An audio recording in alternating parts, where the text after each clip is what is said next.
మీ మోకాలి గుజ్జు అరిగిపోవడం వల్ల వచ్చే దీర్ఘకాలిక నొప్పులకి డాక్టర్ సుధీర్ దారా గారు మన శరీరంలోని రక్తం ద్వారా రీజనరేటివ్ థెరపీతో ఎటువంటి నొప్పి లేకుండా పరిష్కారాన్ని అందిస్తున్నారు.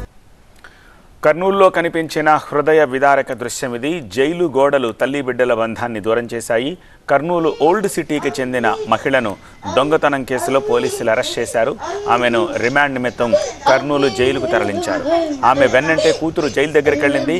అమ్మను చూడాలని, అమ్మతో మాట్లాడాలని వెక్కి వెక్కి ఏడుస్తోన్న ఆ చిన్నారిని చూసిన అందరి కళ్ళల్లో నీళ్లు తిరిగాయి.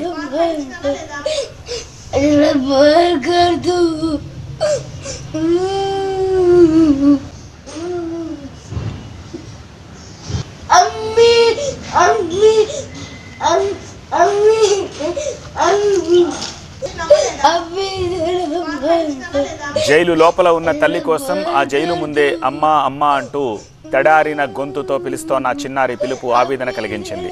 ఈ సన్నివేశం చూసిన ప్రతి ఒక్కరి కళ్ళు చెమర్చాయి. అయితే కొంతసేపటికి స్థానికులు జైలు అధికారులను విజ్ఞప్తి చేయగా అధికారులు ఆ తల్లిని మరోసారి బయటకు పిలిపించి కూతుర్ని కల్పించారు. ఆ తర్వాత పాపను తీసుకెళ్లి బంధువులకు అప్పగించారు.